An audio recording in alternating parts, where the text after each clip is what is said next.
Great. How about you, Tony? Pretty good. Pretty good. Yeah. Very sorry to hear about your dad. But thank you. Thank you. And Jeff, I was out of town and I apologize. I couldn't get to the services, but I thought this was a really neat tribute and of so much good stuff to tell you. And we just enjoyed your dad so much.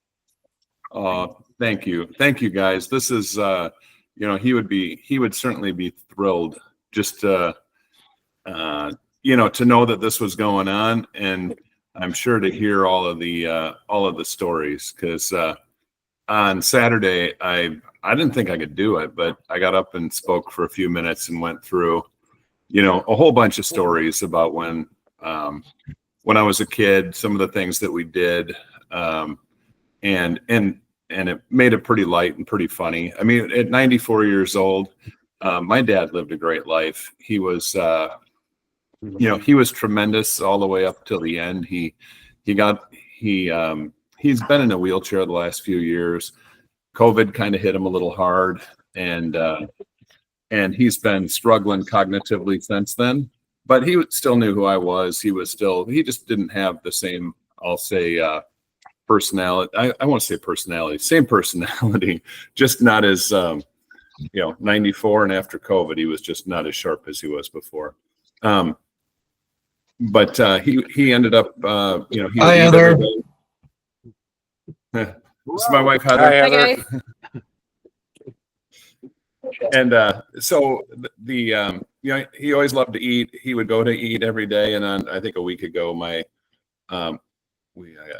days are messed up, but about a week ago or so, he went to eat one day, and the next day he didn't want to get out of bed and go to eat, and then he just literally went to sleep and slept for about 4 days and passed away. So dying at 94, laying in your bed nice and warm and comfortable, no pain, it's a good way to go. So it's been kind of interesting just to go back through, and I know some of you guys have lost parents, and you've been through this, but it's interesting to go back, go through all the photos, go through all the stories, talk to folks that are showing up I saw every teacher, I think, from Lakeshore High School that was capable of making it down there, come rolling. And you're probably glad the statute of limitations is run out on any crimes. That's right. Yeah, that's exactly right. Bill Achterberg was chasing me for a forged practice card from junior high.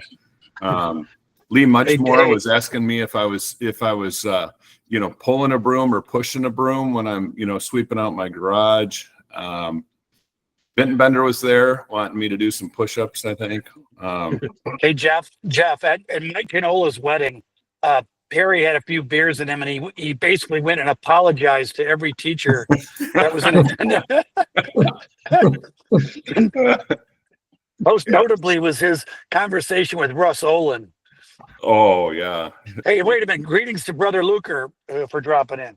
Hey, How Paul. you doing, Paul? Hey, Paul. Hey, Pat. Yes. You're muted, Paul. I can barely hear anybody on there. I don't even know if I'm.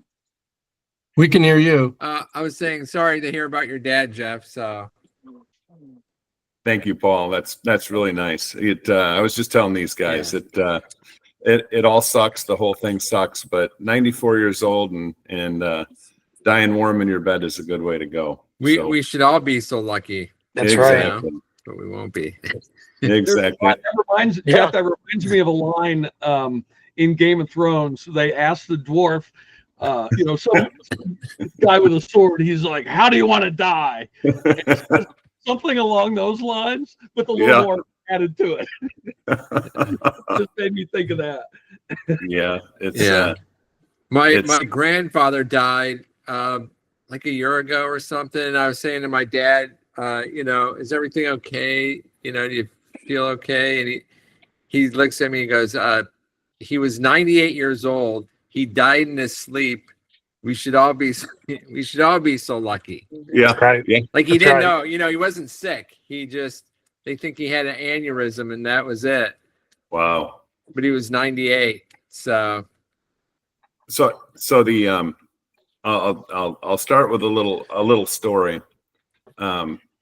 my dad, about 3 months ago, my brother and I went down for a family meeting, because if you go to my parents' house, it's no different than it was in 1976. It's no You're a different. than it was grown in ass man and you're called 1986. home for a family meeting. Yeah, And that's this still the same house over Same by house. my Yeah. parents, right? Yep. Yep. Same Yeah. paneling, same paneling. Same paneling, same, yeah. I mean, same shampoo in the shower. I mean, I think there's probably food in the fridge. But my parents were in assisted living facility, a couple miles away on Hollywood and Niles Avenue, and so they call us down there because Mom forgets that what I take care of their finances. She forgets about if they have money, worried they don't have money. How are they going to pay the bills? We got to sell stuff. And she was always going after Dad's cars. So let's go down. Let's sell some cars. Okay, that sounds great. Which one would you like to sell? And what do you think we should sell it for? Well, we decided, my brother and I said, well, let's see if he'll sell his boat, because he's got a boat that our son just is about to turn 25. Heather was pregnant with Cooper the last time we took that boat out. And since then, it's in like a boat cocoon next to the house, covered in tarps. Who knows what's in that boat? But it's like a 23-foot rinker. And so my brother and I came up with this plan. Let's see if we can sell the boat. If we can get them to sell the boat, maybe we can start getting rid of some other stuff. So we sit down at their assisted living facility and start talking about it. And Dad says, I don't want to sell that boat. If I sell that boat, I'm not going to get another one. And I said, no, you're right, Dad. You're not getting another boat. This would be it. We'd sell it. And my brother is thinking that, this is going to be a pretty big haul when we sell this boat. I'm thinking if we could find someone lucky enough to drag it out of there, we would be, and not have to pay him, we'd be pretty lucky. My mom starts in next with, I'm not going boating with him. Don, I refuse to go boating with you. I am not going to boat with you. And I looked at my brother and I said, I think we're in the twilight zone. They both think that they're going to go home, shine the boat up and take it out on Lake Michigan and go coho fishing. But anyway, that's that was the mentality that my dad had. He was, mentally, he still thought he was probably about 25, 30, I think. Hey, Jeff, a couple years ago, my mom died of liver cancer in Memorial Day of 2021. Uh-huh. And she had been an RN in her career. And so when she was diagnosed, she was pretty far along. And so they put her on morphine. Oh, boy. And she pulled me aside one day and said, hey, I want you to go to a dispensary and get me some medicinal marijuana. And I said, okay, why? And she said, well, morphine is highly addictive, and I'm afraid if I stay on it too long, I go, Mom, I'm not sure that's our biggest issue right now, is it? But sure enough, I ended up going to the dispensary down in Buchanan and got my mom some Rick Simpson oil, and then within 8 hours, my mom was as stoned as Jeff Spicoli. And the next morning when I got up, she was sitting in her chair, and the scowl she gave me, and I said, oh, wait, it was your idea. And also, you should never let your children give you drugs. You should never let your children give you drugs. That's a good one. I'm sorry you lost your mom. That's yeah, thanks. That's a tough one to go through. So Jeff, I got to tell you, as I was thinking about this call tonight, I was thinking about your dad. What I realized is that your dad was one of the first teachers that I enjoyed. He had such a great sense of humor, and I enjoyed what he taught us. But he was one of the first teachers. I had him as a junior, and we all began to relate to teachers differently, as adults, right? And your dad had such a fun sense of humor. And Tony and I and Mark Waldman sat together at a table. So if you were sitting at your dad's desk and you looked at the back right table, yeah, that's where Tony and Mark and I sat together. And he always called us all by our last names, right? And when he would turn his back and he'd start working on the board, Tony and Waldman and I would start slinging spit wads at the clock. And you had to throw it hard enough to get it there, but not so hard enough that it made a noise. Right? Yeah. And that became a game, and then we got caught. Your dad caught us doing that one. And then I don't remember how it happened, but your dad sent Tony and I on an errand for him. Oh, And geez. he goes, Dowell, Williams, get up here. And he says, go up. I don't remember where he sent us. Talk to Mr. Knoll or something. And we said, hey, Mr. Myers, we need a pass for that, a hall pass. He goes, yeah. And he goes over to his tablet and he just signed his name to a pass and handed it to us. And we left. And we got out in the hallway and realized what had happened. And so we just put it in our pocket. And then 3 weeks later, we just didn't show up for class until about halfway through. We walk in. Give him his pass. And he said, where you guys been? And Tony says, we have a pass. And he puts it on your dad's desk. And then we go back to our seats. And we had just filled in that day's date and time, but it was signed by him, right? And he just kept on. And then he finally stopped. He looked at the pass and he says, Dowell, Williams, get up here. I need to talk to you guys. Well, if I remember, if you went to the bathroom, you'd have to get a pass. Yeah. And Yeah. he'd just have them there to take, and you're supposed to take it and then put it back. And we just keep them. We just keep them. And use them for other stuff, including for him. Well, Speaking of the spitballs, I mentioned to Pat a day or so ago that one time he's pacing back and forth up front and he sees a spitball stuck to the wall and he picks it off and he turns to the class and one of these days you're going to be on the outside looking in. Yeah, exactly. That's a famous Don quote right there. Yeah. well, Schmaltz, the other day when you and Tony were talking about creating your graduation speech, it got me thinking about which of our teachers had fun senses of humor like that, right? And you remember that it was Mr. Sotnick's math class where we created that speech. No, it was Mr. Breck's. Mr. Breck, that's right. I'm sorry, Mr. Breck. And Denny Breck had a great sense of humor too. Yeah. Well, Remember- they told me I needed a teacher to be my sponsor. And Mr. Myers was my choice just because I thought, I'll sneak this by him or that. And he said, no, you're going to have to pick someone else.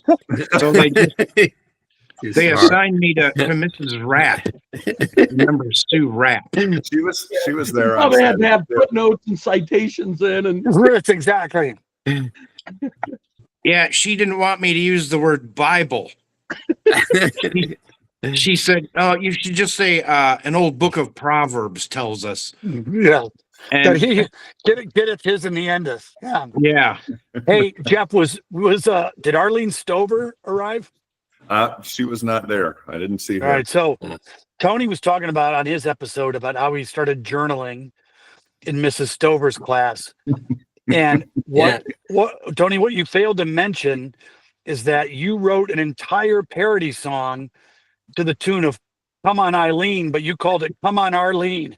And when it was all about Mrs. Stover. Mrs. Stover. Dexy's Midnight Runners. Bingo. Yeah. Yeah. One hit wonder.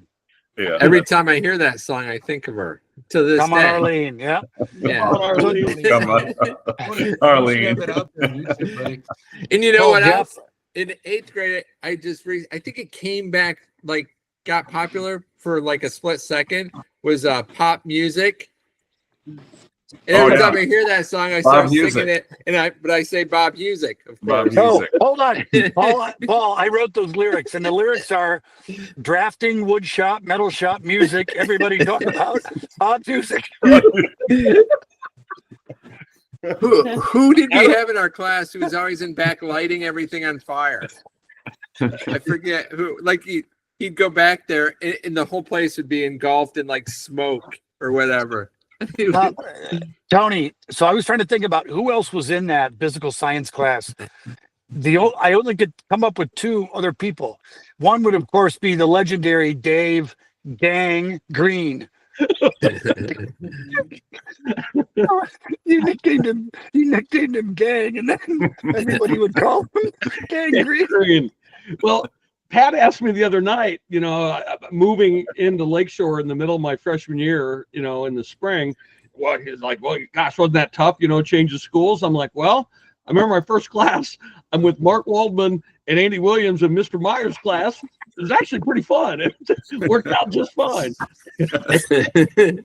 Yeah, you guys were with upperclassmen. We were. And here's another thing I was thinking of. Those we three had Mr. clowns Myers in the for back, we all physical ended up as science. engineers too. Ah, that says something. Yeah, I- that's good. I told the story about how he passed me. Like I didn't have to take the final. I think it was chemistry. Did he teach chemistry? I don't He even did, remember. yeah. Whenever Mr. Arter did too, but everybody Mr. says Arter yes. taught most of chemistry, but my dad did once in a while. And physical science. So Paul, tell Jeff that story. Oh, well, I was thinking all day, so I wrote down a bunch of things. I don't know where to let's start. go. I'll start with this one, I guess. So I had him in class, and he called. If you're a senior, if you're getting like a 3.5 or higher, something like that, I can't remember exactly. You didn't need to take the final. Right. So he read the names of the seniors that didn't need to take the final, and I was on the list. And I'm like thinking to myself, I don't know how the hell I'm on that list because there's no way I'm getting 3.5. And so I'm like, okay, I went with it. So like 2 days before the final, he calls me up to his desk, and I knew, I'm like, he obviously caught his mistake. And he starts saying, yeah, you don't have a 3.5, so I'm going to need you to take the final. And I try to like cut him off, and I'm talking about everything. I get him talking about how he became a teacher. And I don't know if this is a true story. He told me he went to school to be a pharmacist. He did, yeah. But was shy a couple credits. So he's like, well, what can I graduate with? And they said, you can be a teacher. And he goes, oh, I'll take that. But anyway, so we're talking, and he looks at me and goes, you're going to state, right? And I'm like, yeah. He goes, he just like slams his grade book and he goes, oh, you're fine. And he let me go. No final needed for you.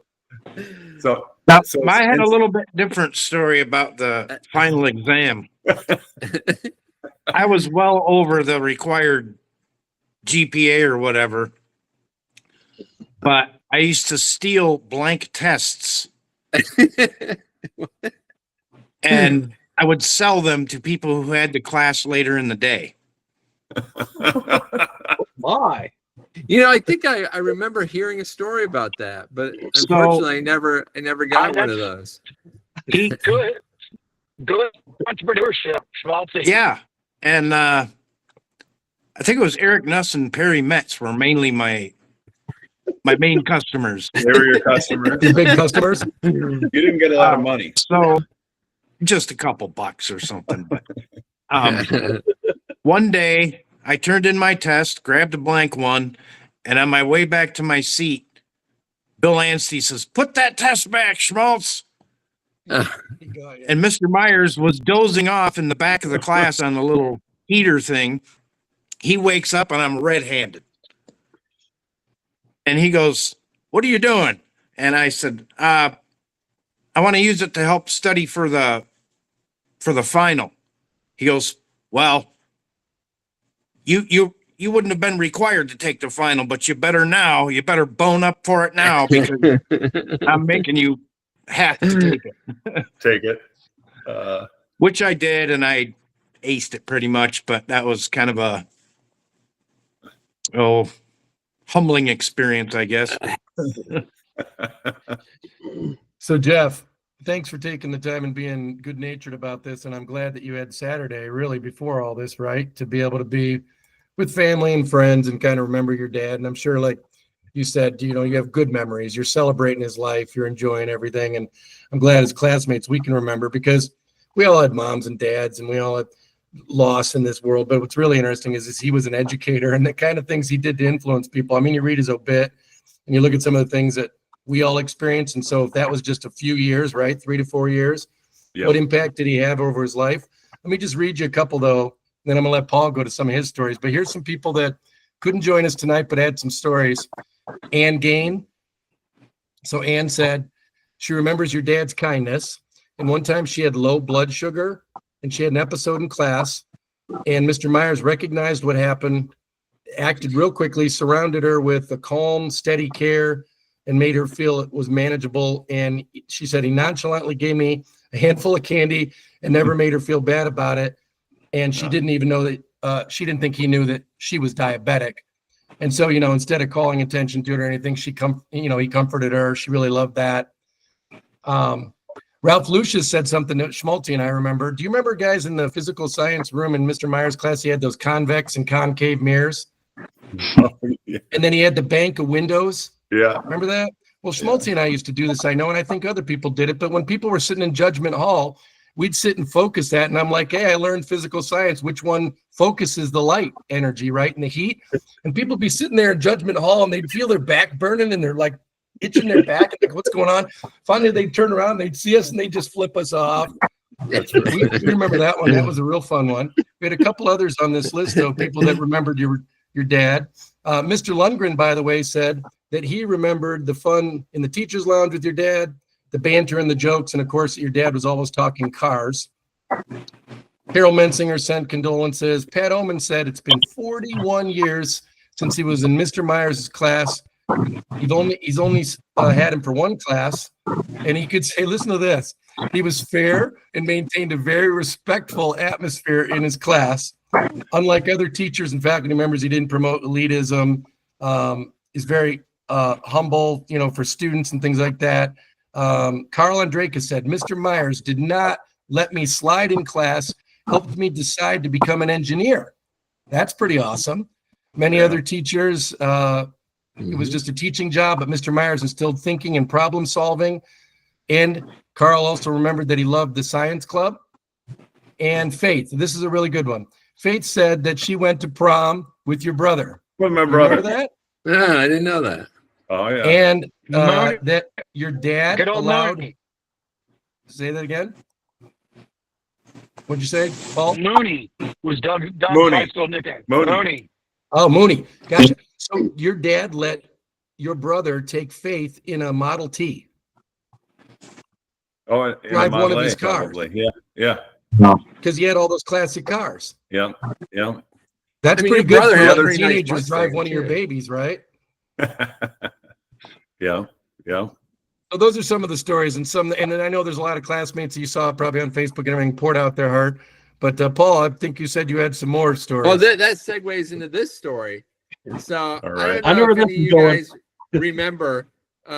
Sorola's dad had a like a dark blue Monte Carlo, Monte Carlo. with T-tops. Yeah. So for whatever reason, it was in the spring. I think Weibel comes over and he's like, let's go fishing down at Grand Mere. And I'm like, okay, that sounds like a good idea. So he calls Sorola and he's like, do you want to go fishing with us down at Grand Mere? And Sorola goes, yeah, and I got a surprise for you guys. I'll be right over. So he comes over to my house. In the surprise, he has that dark blue Monte Carlo, and he pops open the trunk, and we look in, and it's a case of I think it was, I don't know, some type of beer, obviously, but in bottles, right? Yeah. And we're like, this is amazing. This is going to be the best fishing trip ever, So we're gonna change cars. I think we're gonna go in the Jeep or something. So he lifted the case out of the car and turned in the whole bottom because it was wet or something from ice or I don't know. The whole bottom just ripped open and every single bottle shattered on our driveway. Oh no. And we're like, this is horrible. Like I'm gonna cry. So I get out the broom, I get out the hose, I'm going to sweep it up, and I'm like, can you move your car? So Sorola gets in his car, he has the driver's door open, he turns this way, his floor, and he floors it in reverse because he's mad. And there's a like a telephone pole or electric pole beside our driveway at that time. It might still be there, actually. Anyhow, that door wraps around because it's open. He goes flying back. The door wraps around the pole and bends it. Springs the You know, whole thing Pole's open. doing this. And so we have like no beer. Now he has a smacked up car. So we're like, oh my, you know, and it's his dad's, and we're like, holy cow, what are we gonna do? And we were like, let's go see Mr. Myers. He can fix it. Yes. He has Awesome set of tools. tools. Yeah, So we go. I don't think you were home. We go over to your house. I was there. I remember. You remember this? I remember this. Oh yeah. And your dad comes out and is looking at it, just scratching his head like this, going, "Oh, What a fellas, bunch of like there's nothing I can do. Like you got to take it to a body shop." And we're like, "You can't do anything." Like he has a door. Yeah, Well, like he had some magic tool. Well, Like it sprung the hinges on it, but we were outside working, and that you guys came down, but the door wouldn't shut. The door was Yeah. still open like 6 inches yeah, we because couldn't get a shot. it had pulled the door and sprung all the hinges, and so that was one of the stories that I had funny that you say that, because that was one of them that I considered talking about, because Dad just put everything down that we were working on, went over and started working on Sorola's car. To help somebody. That's so Yeah, nice. it's just funny So though. what- We're like, what that's is- the first does person anybody that know popped what in Mike our heads. Scholes' Like, dad hey, ever let's said about his go car? see Mr. Myers. He can fix this. See Mr. Myers. So what did Sorola's dad ever say about the car? That's a classic. You know, I don't know what story Sorolla told. Like, I never talked to his dad hardly ever. I think I saw his dad like all of 1 or 2 times. Yeah, once he bought that bar, didn't he buy that bar Yeah. down in Bridgewood? That's where the beer came Ah. from. That bar in Yeah. Bridgewood. Well, there was a bunch of our classmates where their dads were affected by Clark Equipment Plant in Buchanan shutting down. Okay. And so Bob Sorolla worked at Clark, and so did Norm Payne's dad. And so Norm Payne's folks moved to Carolina for a couple of years to finish out until retirement. But Sorolla was full. He paused. Yeah, We lost him. he's driving through somewhere. Yeah. So I had that. The other one I had was, you remember driver's ed? Oh yeah. Oh yeah. So somehow I was in your dad's class, and it was like our first day that we did the course in the parking lot or whatever, and it was the first day we were going out on the road, and everybody was like turning left out of the high school and going down, I guess, Cleveland to like Rocky, the country roads. Yeah. And your dad looks at me and he goes, head right. We're going into town, and thinking it's Stevensville. So here I am, my first time, and I'm driving down in St. Joe. And I go through St. Joe, over the bridge, and I think it's Red Arrow, whatever goes to Coloma. And I'm freaking out because like I'm driving, right? And I've never driven like that far or anything. And I'm like, is this right? Like this, like I'm pretty tense. And he goes, like I've seen you drive around, the neighborhood all the time. Like, cause I used to take my parents' car to practice and drive around. Yeah. So he just figured I was fine to drive to Coloma. And it was like to your grandparents' To my house. grandma's. Yeah. He had to pick Oh, yeah. up something. Yeah. They're always running errands. Always. He made use of it. We'd always, So I was we'd a always chauffeur. yeah. He had drivers for the summer. I'd get in the car and he'd be like, go to grandma's, Jeff. We'd get there, she'd have banana bread and soup. We'd go inside, hang out, and then come back late. Oh, that's a good one. Driver's ed. So Melcher sent me a text, and because he was always over at our house, Yeah. causing trouble. And my dad would come out, and Melcher always had a cold case of beer in the trunk at all times. And but when Just in case. just in case, yeah. And we always drank Michelob Light that had that big cap with the paper on it, that you twisted off. And for some reason, the dumbest reason ever, we're in high school, Melcher kept every cap inside his glove box. And my dad loves every damn car, right? Every car. He loves every car. So he'd always come out to see, Chris's new Sparko-Matic stereo or whatever the latest thing Chris had done. And so he's sitting, Dad looks in, sits down in the passenger seat, and he starts playing with the little chrome handle that is in his, a Cutlass. And he's playing with that handle, and Chris looks mortified. He's like, if your dad turns that handle, there's 300 bottle caps inside that glove box. And Dad sat and played with that. And I think he had a rag in his hand, so he was like polishing the chrome on there to get the fingerprints off and stuff. And Chris is like, he texted me, this week. He said, "Thank goodness your dad never turned that glove box handle, because we would have been up shit creek, Remember, Melcher had a Subaru Brat, didn't he, for a long time? Oh yeah. It was like an El Camino, only smaller. Yeah. We rolled that. We went to his house one night, got all liquored up, and then we left the football game on Thursday night. We must have been juniors. Left the football game, went to Mike Hollerbach's house, backed all the way up to his bedroom window, and then turfed his lawn. And then we took off, and we were running. We were trying to make our way back, and somehow missed a turn. So he turned, and we rolled that thing over 3 times in the front lawn of. And now we're stuck. It was Rich Knapp, Chris, and I. We had to get out and there you go. We had to roll that baby back over, and then we took it to Myers parking lot and assess the damage. His dad was so mad at me and us, but his parents told me, they said, "You know what? We always thought you were a good influence on him, so we didn't want to call your parents. We knew they would tell him that he couldn't hang out with Chris anymore." So they always threatened to call my parents, but never did. Hey, Schmaltzy, you got for tonight's trivia question, you got Richie Knapp's high school nickname? Weed hopper. Weed. There we go. That's a good one.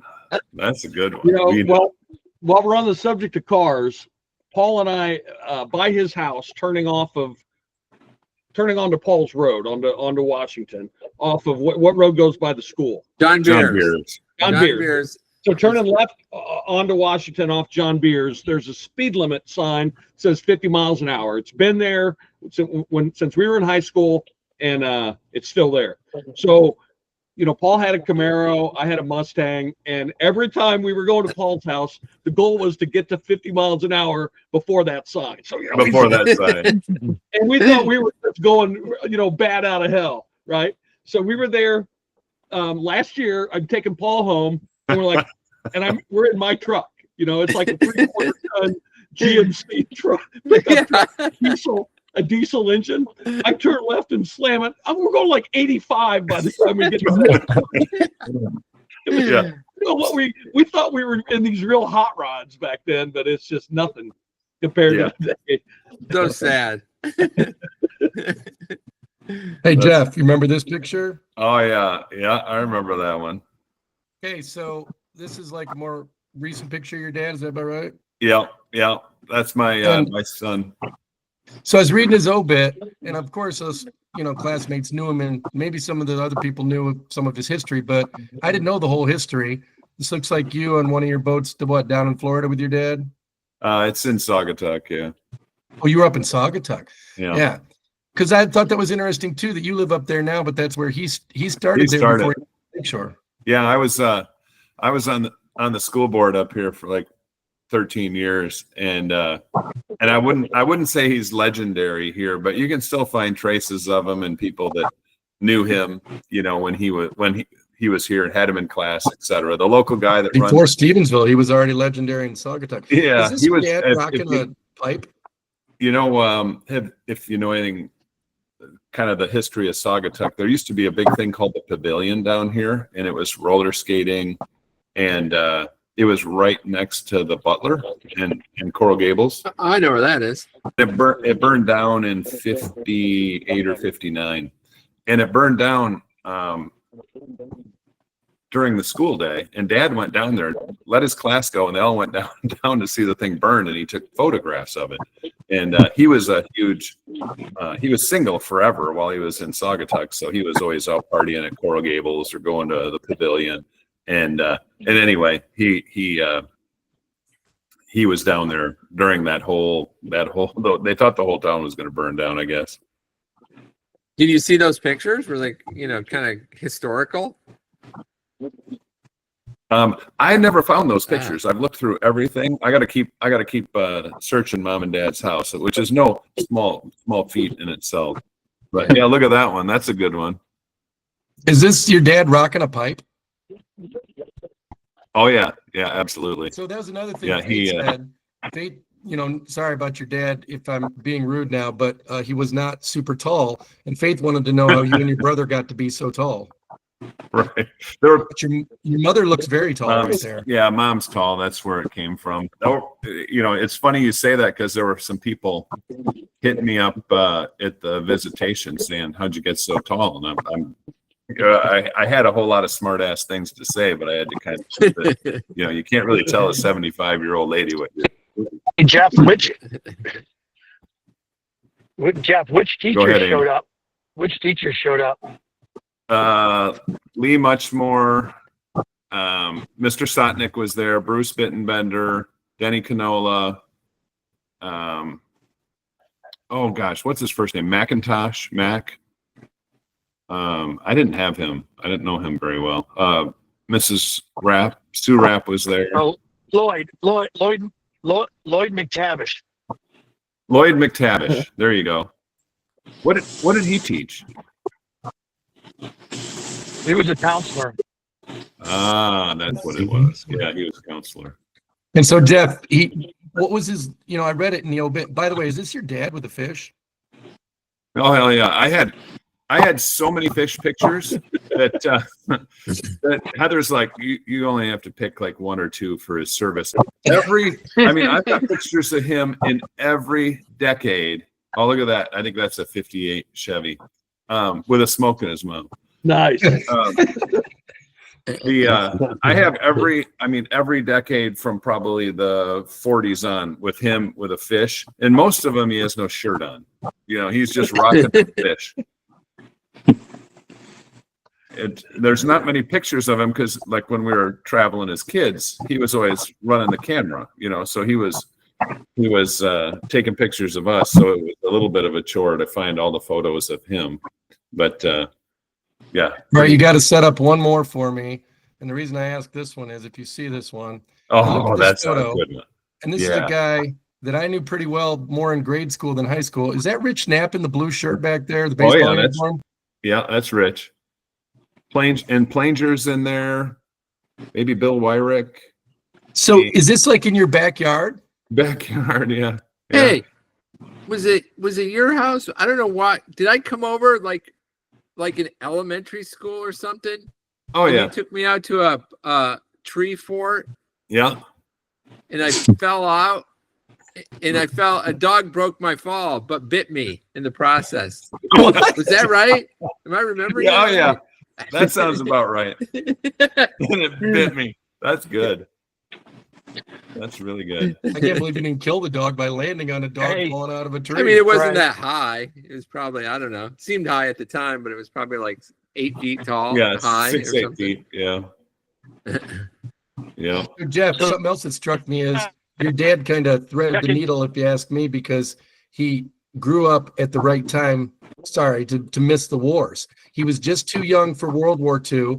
And then I noticed his service was in the mid to late 50s. So I think he missed Korea, right? He was at the end of the Korean conflict. He got drafted. He was, someone mentioned earlier that he went to Ferris to be going into pharmacy, but he couldn't pass organic chemistry. So during my trials and tribulations in college, I had I had a very good patient father who understood it quite well. He's like, just keep trying, and I can't remember what shitty physics class I struggled with at Hope, but in the end, he was like, oh, I was trying to get through organic chemistry. I couldn't do it. He said, I took it like 3 times. Well, then he gets drafted, goes off to Korea, and when you're a little kid, the first thing you want to know if your dad was in any kind of armed conflict, the first question you ask is, "Did you shoot anybody?" And he says, "Well, no." Oh, okay. So the second question I ask, "All right, did you shoot your gun when you were over there?" And he's like, "No. Well," he said, "when we went to Japan, they would take us around on the trains, and we were just on cargo trains, and we would ride, and all the sliding doors are wide open. So you're just traveling through the countryside, got your gun, just bored, And he worked in the post office. He was a postal clerk for the in Korea and in Japan after he was drafted. But he says to me finally, he says, "Yeah, well, we shot at some cows. The only thing we'd do is we'd be cruising past a farm. There's all these real skinny cows out there, and we'd shoot at them." Then next question I asked, "Did he hit any?" And he's like, "Oh, no. And I'm thinking, can you imagine? You're the Japanese farmer out there. You're probably doing all you can just to keep these fucking things alive." You come out from that movie, "Oh Brother, Where Art Thou?" Oh, yeah, not the livestock. They're life saving. Yeah. Yeah. Hey,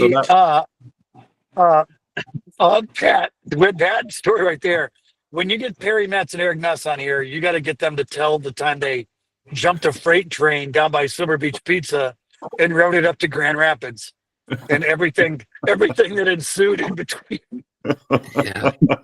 They were We were hobos, about to- stowaways they were on hobos. a train. They actually dressed up in coveralls and everything, and we were about No way. 23. Oh yeah, They were into that for a while. Yes, they were. It seemed like a challenge where they could take these freight trains to. yeah. Was that So we like a went through one and those done? stories. Like they did it that night, and they're like, "No, we're not doing that again." Like we did it. I don't want to do any spoilers. So we'll let Perry and Eric tell that story. Hey Jeff, remember when Jeff and I were in second grade, we sat next to each other. We had this kid in our class that lived next door to Jeff named Robbie Troike. Robbie I remember Troike. Robbie. Remember Robbie? Oh, Yeah. so he Jeff, had Jeff went to Roosevelt then? I went to Yeah, Roosevelt. yeah. Okay. Remember, Robbie had a bit of a mucus. Robbie, God rest his soul, had a bit of a mucus problem in second grade.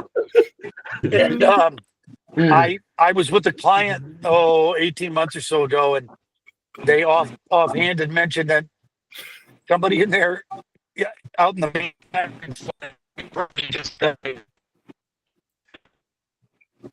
I'd like to congratulate Schmaltzy on not having the worst connection. All right, Andy, you got to go back. We got to hear the mucus story. You're not the worst. Yeah, sorry. Can you hear me? Yeah, we can hear you.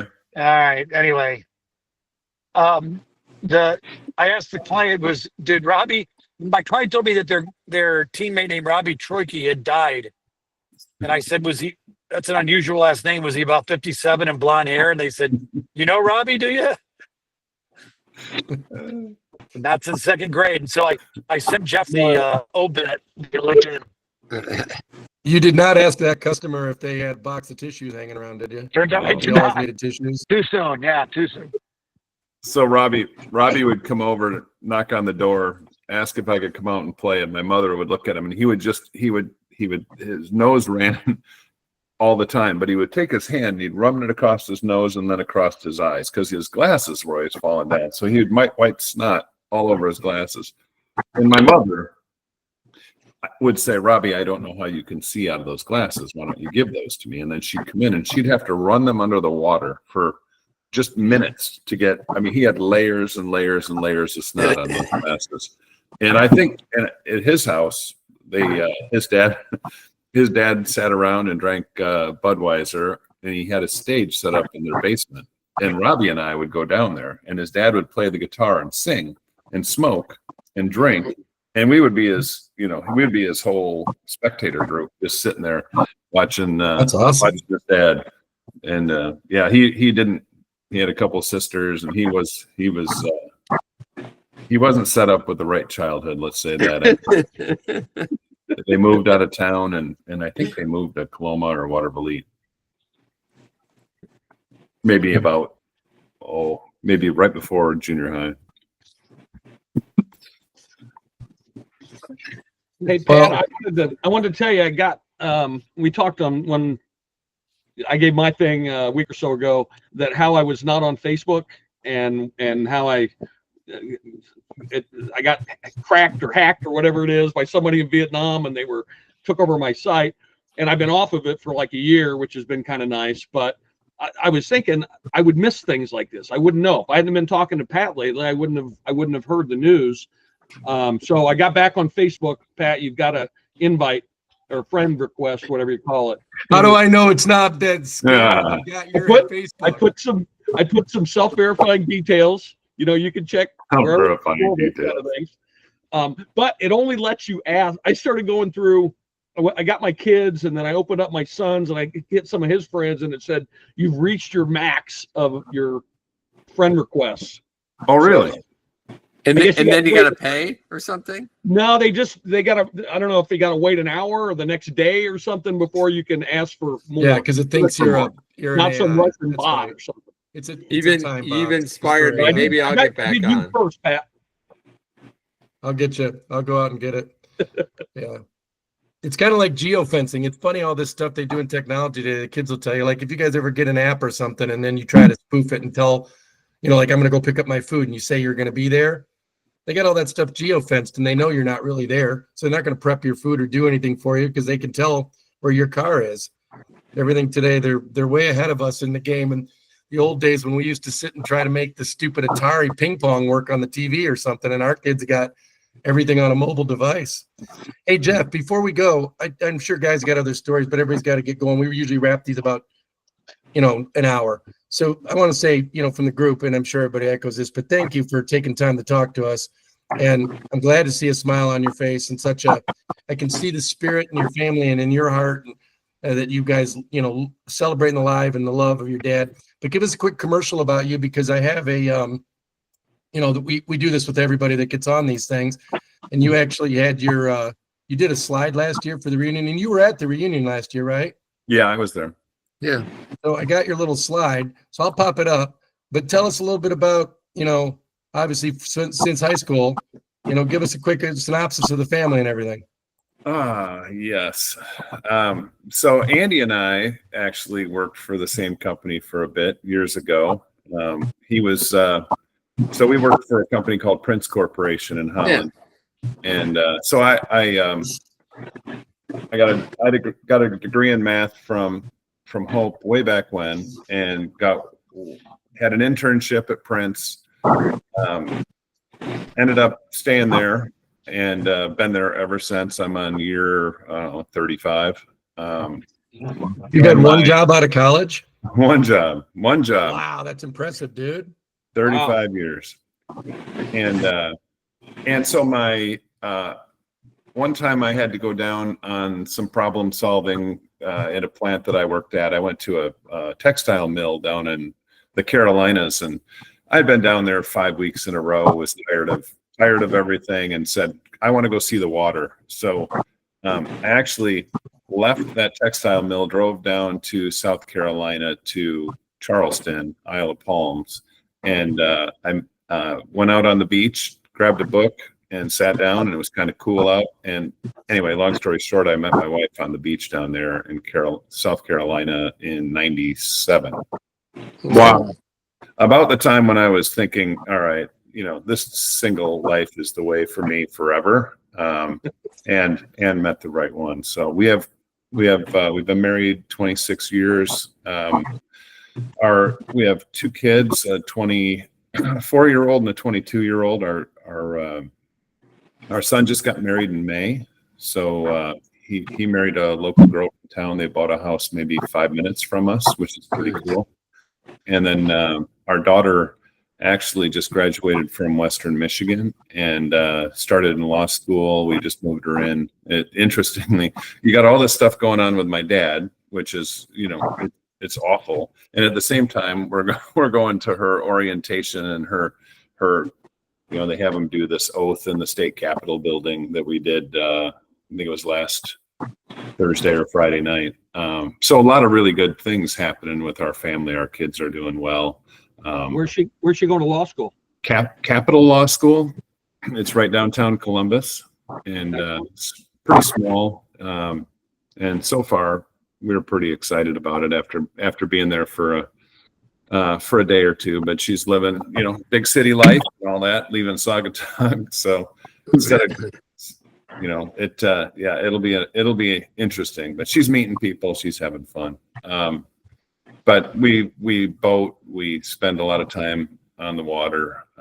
So pretty much every night we've got a boat down in Saugatuck. We stay down there. We bought a house last year down in Florida. So we fly back and forth each week in the wintertime. And where in Florida? Oh yeah, you said you're on the Gulf, or you're on the Atlantic side. On the Atlantic side, Jensen Beach. It's just Hutchinson kind of Island. where that Yeah. is. Yeah. Cool. It's a cool place. If any of you guys want to ever come down to Florida, let me know. We got some space, and it's just a fun. It's no different than college for a bunch of. It's like college for grown-ups, That's down Hutchinson Island, right? Yeah, right across from Hutchinson Island. We're on the intercoastal. Jeff, so divine influence with your wife, meeting her on a business trip, and look at the blessing that it had on your life. And I want to know, this orange Corvette, is that Heather's baby? Is that a Corvette? Because it's so tiny, it almost looks like a Pantera or something. Yeah, it's actually a Bricklin. It's a Bricklin. A Bricklin? A Bricklin, yeah.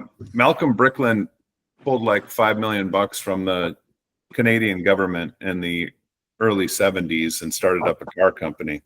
And they only made about 2,500 of them. And I ended up with that a couple of years ago from a neighbor of my in-laws. And so that's maybe one about the only times we've ever driven it.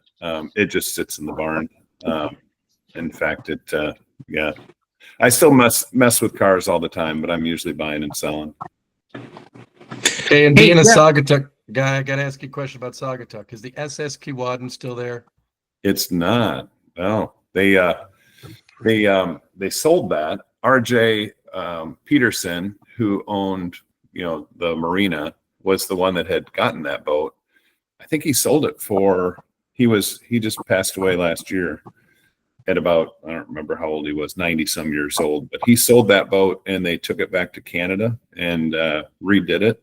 And so no, Keewatin is gone. We stood on the roof of Coral Gables with my kids went to school with the owner of Coral Gables. So he invited us all over there that day when they pulled it out. They had tugboats that yanked it down the channel, and we watched it. We watched it get. Does everybody remember that story about that boat? They cut it in half to get it through the Sulaks. Oh, really? That was the story. No, I don't remember that story, oddly enough. Why are you laughing like that? You're like, why would I know that? That was a whole tourist thing. That's the whole reason to go up to Saugatuck way back in the good old days. Before... Yeah, go to the museum on the boat. All right, we'll go look it up sometime. So anybody have questions or thoughts for Jeff? Because we're going to wrap it up, but I really appreciate all of you coming in solidarity for our brother Jeff. And Jeff, we all want to come see you in Florida or do something. Go ahead, Mike. How long did your dad keep that 55 Thunderbird, that turquoise colored one? He still got it. It's yeah. And if he was still here, if you asked him, he'd say, "Jeff, all you got to go in and do is turn the key. It'll start right up. You can drive it." But he's still got the 55 turquoise one. He's still got the 57 red Thunderbird. He's still got his 30 Model A green. He's got his 31 Roadster sitting in the garage.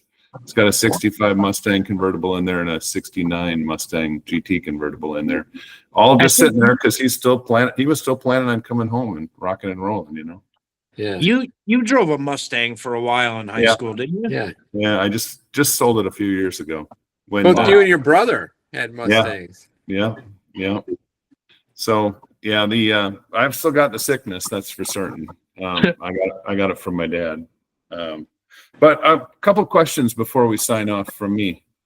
Where's everybody living these days? Go ahead, Mike. You're down in St. Joe, right? St. Joe, right in town, about 100 yards south of downtown. Okay, awesome. Nice. I'm in West Lafayette, Indiana. You are? Oh, awesome. Purdue land. Yeah, I'm in Hudsonville. I'm in Hudsonville, Jeff. Ah, He awesome. eats a lot of ice cream. He's your I thought you were in licensed Jenison. architect. Denison, Hudsonville. What's the difference? Stevensville, Baroda. Same thing. Yeah. Yeah. What's the difference? All How right. about you, Paul? California, Laguna Niguel. It's tough. Wow, awesome. Good for you. How about you, Wow. Pat? Orion, Michigan, close to Detroit. Oh, I'm in yeah. Iowa right now. I'm in Des Moines, Oh, really? traveling for work. Traveling for work. Good for you. Yeah, Well, we have a. Oh yeah, you had two questions. Sorry, go ahead. my other one is not a question. I just want you guys to know how, I mean, just how kick-ass cool this has been, and that you guys would take the time to do this. You know, and I'll try to maintain my composure, but very cool. Really appreciate it. You know, you guys certainly rock, and to have someone care enough to set up a call and talk about my dad is tremendous. Thank you. Oh man, You're I very couldn't be welcome. more thrilled. I mean, just that I can only remember a handful of teachers from high school and college, and he's top of the list. One of the best. So Yeah, I would say that. You know, Like I only liked a handful. Like I could count on literally one hand. Yeah. Great Yeah. teacher, great man. Glad he inspired your family. Hey, I just got to say this. As I get older, find that this spring when I came home from Florida seems like 6 years ago, but yet I look at all of you from 40 years ago, 41 years ago, and I feel like it was yesterday. So I enjoy this.